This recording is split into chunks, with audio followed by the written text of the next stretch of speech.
what I want to get to understand is how we can identify autistic traits in girls, particularly when they're high masking, and how parents, carers and schools can support them better.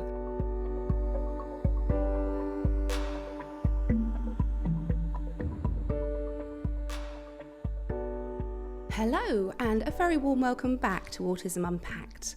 I'm your host, Rosie Gill Moss. Throughout this series, we're exploring the many aspects of autism by chatting with both experts and those who've got first-hand experience. So whether you're on this journey with your child or you're just curious, join me for some big conversations. In today's episode, we'll explore a subject that is often misunderstood, and that's autism in girls. Autism can often present very differently in girls, which can lead to misdiagnosis, late diagnosis, or even lack of diagnosis.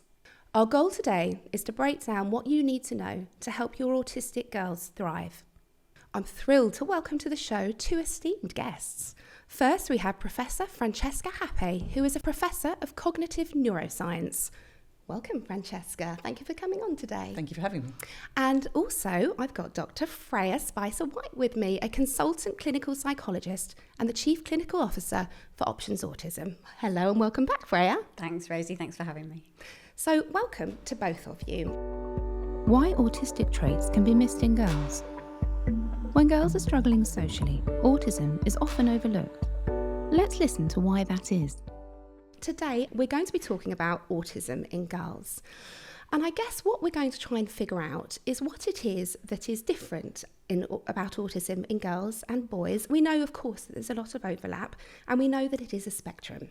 So we are going to be using a little bit of generalisation here. But really what I want to get to understand is how we can identify autistic traits in girls, particularly when they're high masking, and we will talk about what masking is in a moment, and how parents, carers and schools can support them better so they can thrive rather than simply survive. So, Francesca, would you just tell me a little bit about what it is you do and why you're so particularly interested in the subject of autism? So I'm a psychologist by background, and I've worked in the area of autism for over 30 years. We've looked at all sorts of aspects of autism, including mental health and aging, but in particular we've addressed the historical underdiagnosis of autism in women and girls, and we've been very interested in why that's been underdiagnosed and why we continue to find it difficult sometimes to recognise autism in women and girls. And is that because it does look different? Because we have, I guess, as the general public, quite a stereotypical and a very prescriptive idea of what autism looks like. And I know that what we're doing here and what's going on in the wider world is helping to change that narrative. But still, when you're looking for autistic traits, you would be looking for things like no eye contact, special interests, things like this, very regimented, things like lining cars up, stuff like that. When you're looking at autism in girls, what might the signs be and how might they differentiate? And either of you, please feel free to answer this one. I think one of the problems is that we start with a male bias, and when a teacher or a parent or a clinician sees a boy that is struggling socially, they think, could this be autism? Right. But when they see a girl who's struggling socially, they may think she's shy, social anxiety. So it starts right then, even before we look at how the girl might be showing her autism differently, our mindset is wrong. Yeah. And that's why we also get diagnostic overshadowing from diagnoses we do expect in girls, things like eating disorders, and not looking past the eating disorder to the underlying autism as well. Okay, so, and again, I'm thinking things like special interests, and Freya, you might be well versed to answer this one. And I myself, I'm not autistic. I was diagnosed in my 40s, and I can remember filling in my forms and thinking, well, I haven't got a special interest. I don't watch trains or, go bird watching or any of the sort of things I thought were more typically autistic. But what I do have is a very intense interest in fashion and clothes, and I have all my life, and I'm very, very particular, and, things will have to be very, very, very precisely, chosen. Could you talk a little bit about other sort of special interests you might see in girls? And I'm thinking as well as they head towards puberty, what the changes might be then. Yeah, that's a really great question, Rosie. So definitely it's something that we see when we're doing diagnostic assessments. It's always a conversation that we have with the young people that we're assessing, talk about the things that they're really passionate about, that they really love, that brings them joy in their lives. And again, similar to, what you were experiencing, a lot of the young people that I maybe assess might talk about things like, a real intense interest in makeup. But it might not look particularly different from their peers, because all their peers are really interested in makeup. But maybe when you start to dig and talk to the autistic young lady a little bit more, and she might say things like, well, yes, I know every name of every lipstick that Estee Lauder has ever created. I watch these YouTubes, on how I do my makeup. So actually the knowledge that they have and the interest is much, much greater or much, much deeper. You might also see interests in animals. That's another real common intense interest that girls can display. So again, you might see, a group of girls who always go down to the riding stables, see their horses, every weekend, and it's just typical, and that's but the autistic girl might not stick out in her intense interest, but actually everything for her is about horses. Her whole bedroom is covered in horse posters. She reads books only about either fact or fiction about horses. She's the girl that when nobody's looking gallops around the corridors, and those sorts of things. So it's definitely looking at things and talking to people and helping them understand what their interest might be. And sometimes that interest might also be a person as well. So we know that autistic young people, particularly girls, sometimes that might be an intense interest in a specific person. It might be a celebrity, but it might be their best friend. It might be a family member. And it's that real intense sort of focus that they might get on that person. They might really struggle then. Say, for example, if that best friend wants to have other friends or wants to do other things. For me, when I'm learning about intense interest in girls, it's really about talking to the young person. Or, when I'm doing it in older women as well, talking to them about what are the things that absolutely bring them joy, what are the things that light up their lives. And I guess that is quite interesting, this idea that if they have a person is their special interest, whether that might be their best friend, that could cause some problems, because their friend might not like being the sole centre of their world, and they might sort of pull away. And then you've got situations perhaps with romantic relationships as they get older. And I'm wondering if they are perhaps sometimes more susceptible, maybe a bit more vulnerable, because of that intense interest that they have in the person. And also, I'm wondering about things like people pleasing and autistic girls wanting to please people, wanting to be good girls. Now, we are going to go into masking a little bit in a moment, but I'm thinking of this in the context of relationships and how that could make them susceptible to perhaps abusive or controlling relationships. And I think also, the way that we know what's acceptable in a relationship is often by talking to our friends. Yes. And if you don't necessarily have close peer group, then if your partner, your romantic partner says, oh, everyone does this is what everyone does in bed or in a relationship, then you might just believe them. And we know that autistic people both are very honest often, but also don't expect others to lie. Yeah. And so that does put you in a vulnerable position, I think. What is masking, how to spot it, and its impact? Masking is about conforming. It erodes a sense of self, and it's exhausting. Coming up next, we hear some examples of the impact it can have. We should now talk about masking. So masking it's a really, really big issue within autism. And what it means, and I'm going to say what I think it means in layman's terms or layperson's terms, and then it would be great to kind of hear from you too. So in my experience, masking is the process of trying to conform. So for a girl, they might have a lot of friends. They might be almost like a collector of friends because they want to be seen to be popular. They feel like that validates them as a person. They might learn to mask earlier than their male peers because they will pick up on the intricacies and they will start to mimic what their female friends or classmates are doing. But what the danger, as I'm aware with that, is that it kind of erodes away who they are. And that can lead to a sort of a lack of sense of self, which is very difficult to build back up once it's lost. So firstly, am I right? Am I anywhere near the ballpark? And anything else to add on that? So I think that's a very fair description. And I remember talking to a 16-year-old autistic girl who'd gone through a mental health crisis and ended up in hospital. And she was talking about how when she got out of hospital, her friends really rallied around her. And then she said, and I was thinking, that's lovely, how nice. And then she said, but it's not me that they're friends with, it's the mask that I wear, and they don't really know who I am. And so all of that affection wasn't really reaching her. So people certainly say that that masking erodes a sense of self. They also say it's exhausting. Yes, it is. It's just very tiring. And I think we can understand masking also as part of reputation management that we all do. You know, we're all different in a job interview from how we are with our friends. But the sense that you can't ever really be yourself, I think, is the very exhausting thing that autistic people describe, mainly, sadly, because they've been bullied or mocked for being more straightforwardly autistic, Yeah, and that sort of lack of self, that again can lead to vulnerabilities, because you're always trying to fit into a mould that you think other people want you to be. And it's the earlier that mask goes on, the less you know about yourself.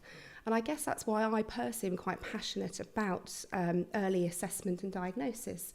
I mentioned earlier I was diagnosed at 40, which in hindsight would have had such a different, well, we don't know, but I believe it would have had my teenage years particularly would have been less turbulent, we'll just say that.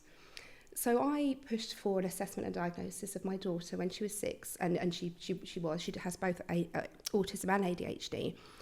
But my hope is that the knowledge and knowing who she is, understanding that autism is not a negative, that it is something that makes you different, not less.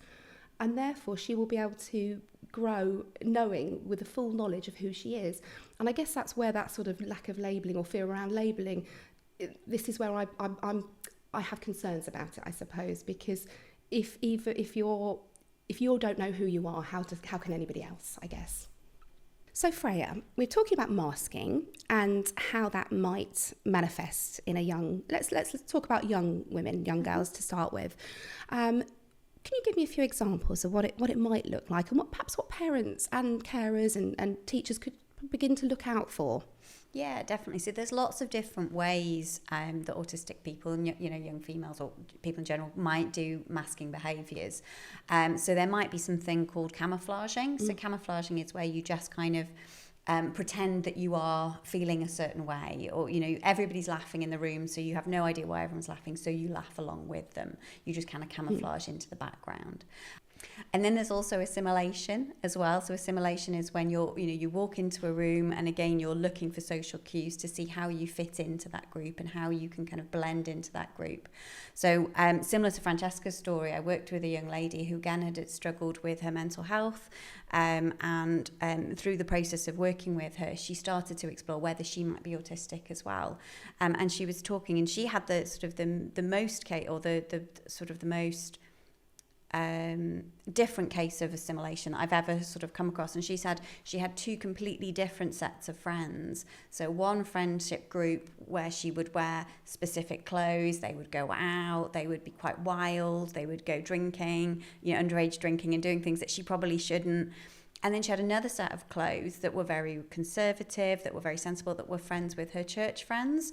And she would talk about, university with those. She would go and do voluntary work with them. And she felt that the way she even dressed and how she presented herself within each separate friendship groups was so different that if the other friendship group probably saw her, they wouldn't even recognise her. So her identity was completely kind of piecemeal, because she didn't know which one of these she was, and actually probably in fact she wasn't either of these. She was just trying to assimilate into both of those groups just so she wasn't alone. But we also see other strategies that people employ, things like I've had autistic people talk to me about, I don't know what my face looks like, so I will stand in front of the mirror and I will practice smiling, or I'll practice, that's my shocked face, or, do I look grumpy when I do this? So there's definitely that practice in the rehearsal. And there's also social script as well, which is a fascinating thing. So again, Francesca was talking about how tiring it is. So imagine not only just going into a social situation and thinking, right, I've got to talk to this person, but you've got to remember all your own social scripts that you've created beforehand. So, if I meet somebody, I might think to myself, right, my social scripts are, I've got to check in, how are they? If I know I've got the family, I've probably got to check in how their family are. I know if they've maybe been on holiday, I've got to ask about that. And probably I should ask about the weather, because people like talking about the weather as well. Any holidays? Any holidays planned. So you kind of almost have this range of social scripts that you go through. So again, you can look really socially competent to someone who's watching you. But then again, if you then, had a conversation with somebody else, 10 minutes later, it would be the exact same conversation, because you've just learnt that skill.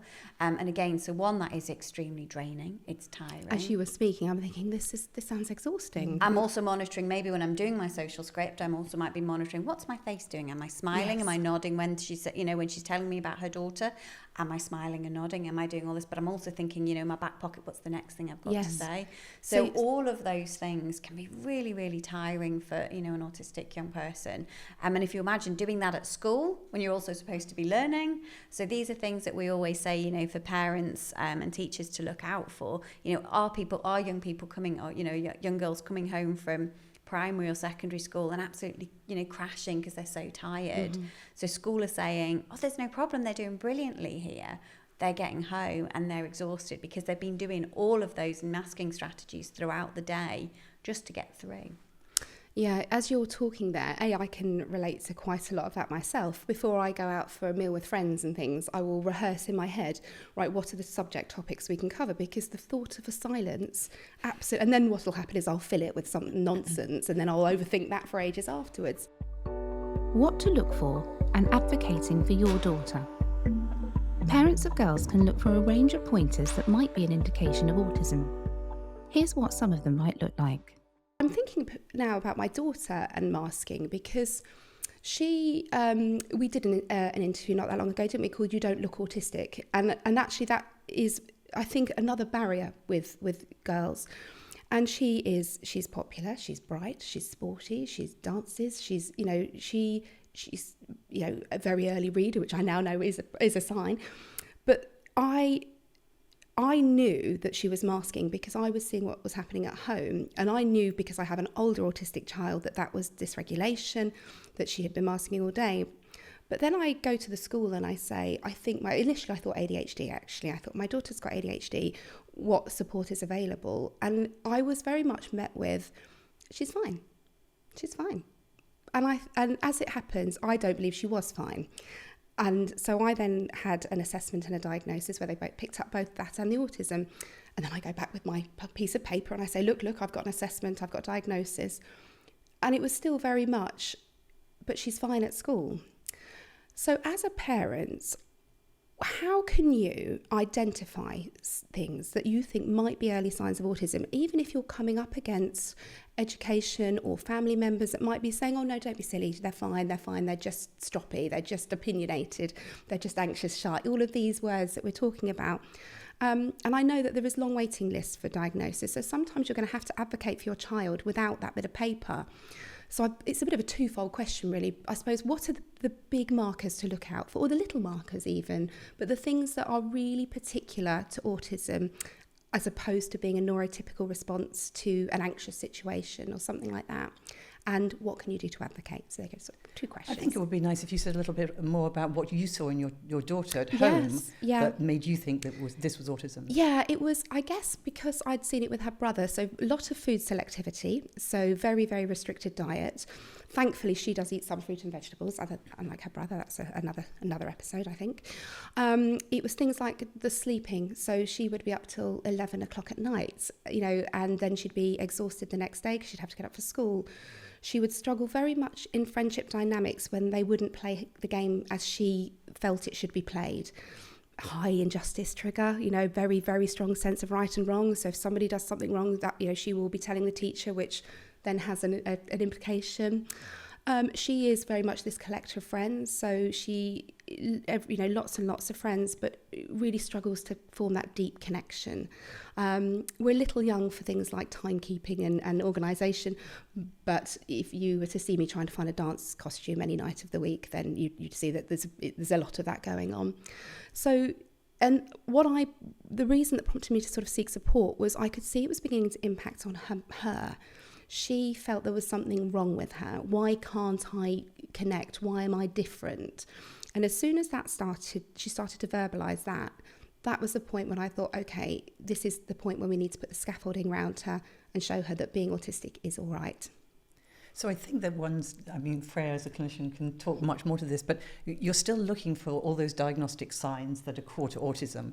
So it's certainly true that autistic people have difficulty with sleep and often with eating and so on. Those aren't diagnostic criteria. So the diagnostic criteria will be around rigid and repetitive behaviour, but sometimes that will look very different. So we talk about boys lining up toy cars or spinning the wheels of toy cars for hours on end, and that looks very red flag for autism.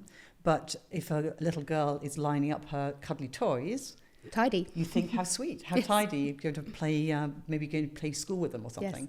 Yes. But that's still lining up, and if that's repetitive and doesn't involve a lot of, say, pretend play, or involves pretend play that's very repetitive, so it's copied, and like you say, when somebody else tries to join in with that pretend play, they're not doing it quite right. They're not following the script. I don't want that. No, that's not okay. So we're looking for that rigidity. Sometimes it's rigidity of thought, getting really stuck on something, seeing things very much in black and white. And of course, all children feel that way sometimes, but having that as a general style. And then you're looking for the social and communication difficulties. And we've talked about masking. We've talked about how on the surface it might look like a young girl or a young woman is in there with the group laughing at the same time and so on, but actually not quite getting it or getting it wrong. I remember a girl, and this was a case where a girl with a diagnosis of autism, she went to a new school and she didn't want people to know that she was autistic, and her family felt differently about it, but it was her choice.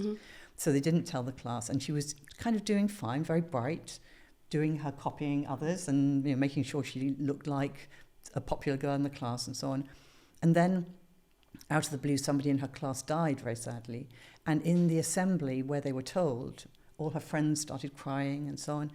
And she was so upset for them that she tried to cheer them up by making a joke. And of course it was coming from a good place, but it didn't land right because they didn't know that her processing was different. And so they felt that she was being sort of callous or getting it wrong. If they had known that she was autistic, they probably would have understood that she was just having a very warm response that was coming out in a way that wasn't neurotypical. So getting things wrong socially, even if it's subtle, I think is a key part of recognising autism in girls and in boys. Yeah, definitely, I'd agree. I think there is something about that awkwardness sometimes of the social, so you can see it's coming from a really good place, but maybe just kind of missing out on kind of like the connection there. And I think as well, so that some of the things that we'd be looking for is things like facial expressions and eye contact, gestures, all of those things. And whilst girls, again, sometimes might be doing all of them, it's also, as a diagnostician, I always talk to them about, so I'm noticing you're giving me really good eye contact now. Is that okay? Is that making you feel uncomfortable? And they might just look at me and go, oh, I'm not looking at your eyes at all. I'm looking at your nose. I started doing that ages ago.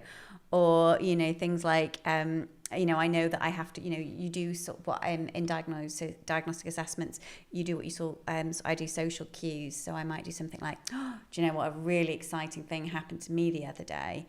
And a lot of autistic people will be like, yeah, and there'll be nothing. And you kind of go, okay, so it's a different sort of reciprocal conversation. Whereas autistic girls might go, what happened to you the other day? Or, what's very an interesting thing happened to me the other day. They might know they have to ask a question, but don't really care about it. But again, a lot of autistic girls and boys actually will be trying to make those connections by telling you the same story. Yes. And again, that can be misunderstood and can look like you don't care or you're not listening. So, yes. Oh my goodness, a dreadful thing happened to me. I was late on the train and, the train was delayed and I was stuck and I was so tired. An autistic person might say, oh, I remember a time I was stuck on a train and I was really tired and that's awful. A neurotypical person might be like, this isn't about you, this is about me. But the autistic person was going, no, I was completely sympathising with you about that experience. And neither are wrong, they're just different processing styles or different ways of connecting with somebody. But again, they're things that you might want, again, they're things that you can look out for and things you can look at as difference. And I think sometimes those strategies like, trying to make eye contact or posing your face in a kind of nice way, they fall away as the person gets tired. Yes, and as you were describing that, I was thinking, so my other job is I host podcasts, obviously, and I speak to people on a screen, which is quite challenging because it's very difficult to maintain eye contact. And sometimes I'll realise I'm focusing so much on making sure my face is arranged the right way, and that I'm looking at them, that I will have completely missed what they've said. So I sometimes will say at the beginning, if I'm not looking at you, I am listening, because otherwise it takes too much of my energy to look at you. No offence. But if you understand that about yourself, then you are able to advocate for yourself. That's me advocating for myself. It's me saying, this is something I struggle with, so I'm going to tell you up front. But when you've got a child, they obviously can't do that for themselves. They can't say to their teacher, hang on a minute, I'm autistic, I struggle with this, yet. Strategies to help the development of social skills. Supporting your daughter is important, and here's a chance to look at some techniques we might consider that could really help her. So if you are noticing some of these traits, and you want to go to the school, or you want to go to the GP, or even just if you're at a child's party and it's very loud and you want to be able to help support your daughter, are there any strategies that you can think of? I'm just thinking off the top of your head, really. And the eye contact one is a really good one. And I was told, look between the eyes on the forehead. And it's an absolute game changer, because unfortunately, you do have to do it. You are going to have to make eye contact. And I think teaching healthy masking rather than almost obsessive masking. I think I've been thinking about this a lot in terms of the work that we've done on compensation and how tiring it is and so on. And it's made me think differently about the traditional approach of sort of social skills training that people have done for years and years for autistic teenagers, for example. How are you going to start a friendship discussion, or what do you do in this situation? And the sense that we're just teaching them to mask in a way that's often giving the underlying message, you're broken, the way you do it is wrong, you need to do it our way. And instead thinking about recasting that and having a very different attitude to it, where, as you say, healthy masking, or learning to speak the neurotypical language. So when you think of it as a different language. When you learn French at school, they don't tell you, well, English is rubbish, so you've got to learn French. No. And now you must think in French, and you must do everything in French and forget your English because that's a bad language. You learn that English is great, that's your language. But if you want to go to France and order a meal, it will be really helpful for you if you could do this other language. You need a few tools in your back pocket. And if we teach neurotypical social skills in that way and say, well, eye contact doesn't come easily for you, but you will find that if you can do it the neurotypical way in some settings, it will be helpful for you. It's not saying that your way of meeting somebody, making eye contact, is any less good. It's great, it's you, but in some settings you're going to want to put on this armour, you're going to want to put on this style, because it'll help you. But it's, both ways of being, all ways of being are valid. And I guess it's also about making sure they've got somewhere that is safe, where they can take that off again. Yes. So that is why we see the dysregulation at home, why we're seeing perhaps, meltdowns. And I suppose it's finding that middle ground, isn't it? It's saying you don't have to keep that mask on all day. You just pop it on and take it off. I think there was a wonderful clip somewhere of sort of somebody showing putting a mask on, literally putting a mask on to show how you can take it on and off again.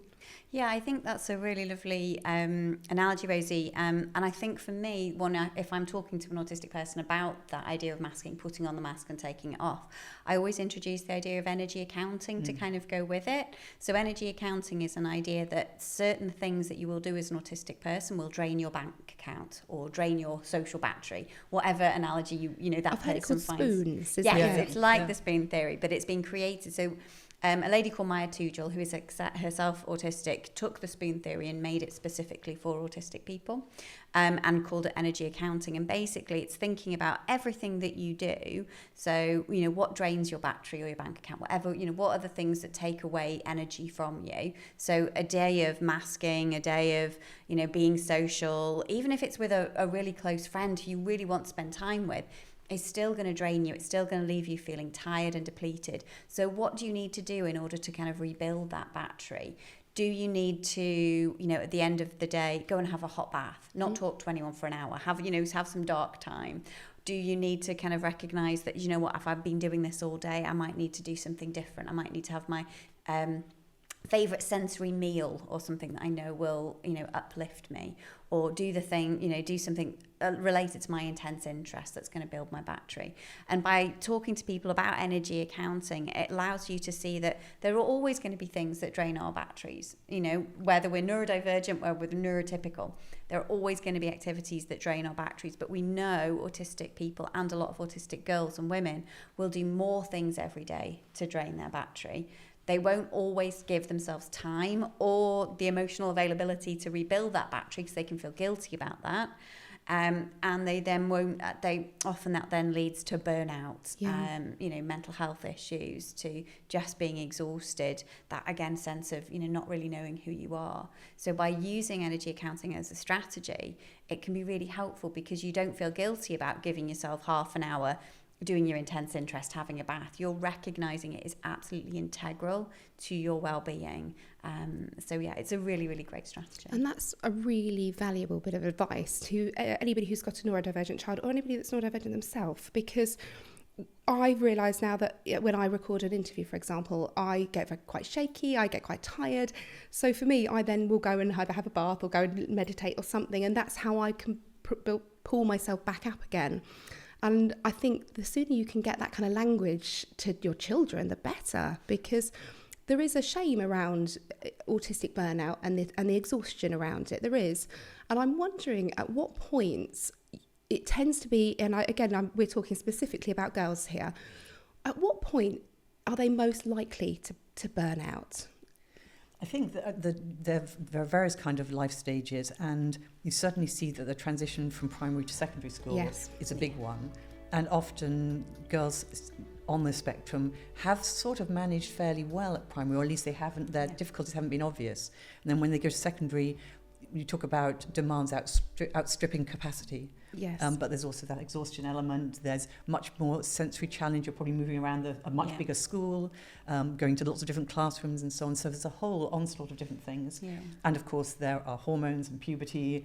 But also in some of our work, as women go into sort of their 30s, they're often again at a risk of burnout because you're in that suppressed position. You may have older parents you're looking after as well as children you're looking after. And then there's menopause. There's another big change where, again, I think we see quite a lot of sort of crashing. Yeah.